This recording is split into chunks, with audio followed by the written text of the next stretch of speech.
Grâce à une campagne d'Interpol, le corps d'une femme morte il y a 30 ans a pu être identifié, permettant à toute une famille de faire le deuil de leurs proches, une femme britannique décédée violemment à l'âge de 31 ans en 1992. 3 décennies après, le corps d'une femme retrouvée sans vie à Anvers en Belgique après une mort décrite par les autorités comme violente a été enfin identifié. Interpol a annoncé que celle qu'on avait surnommée la femme à la fleur tatouée a été identifiée, rapporte l'AFP. Dans un communiqué, l'Organisation internationale de coopération policière a déclaré qu'un membre de sa famille au Royaume-Uni a reconnu le tatouage dans les médias et a prévenu Interpol et les autorités belges, via la page web d'Identifime.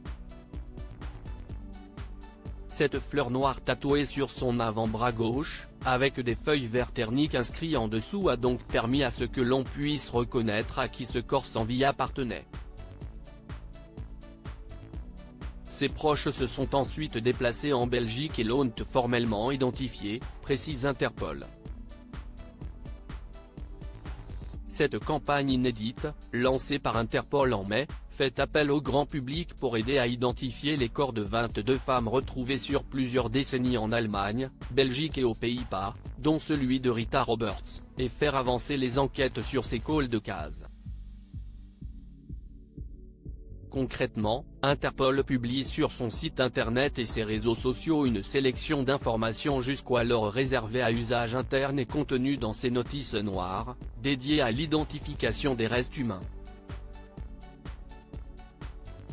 Près de 1250 contributions du public ont déjà été récoltées, mais Rita Roberts est la première à avoir été identifiée grâce à ce programme. 31 années se sont écoulées depuis la disparition de Rita Roberts et sa famille, toujours dévastée, peut désormais faire son deuil. Ça nous a brisé le cœur. Notre sœur passionnée, aimante et libre d'esprit nous a été cruellement enlevée. Il n'y a pas de mots pour exprimer le chagrin que nous avons ressenti à ce moment-là et que nous ressentons encore aujourd'hui, a écrit sa famille, souhaitant rester anonyme, dans un communiqué relayé par la police britannique.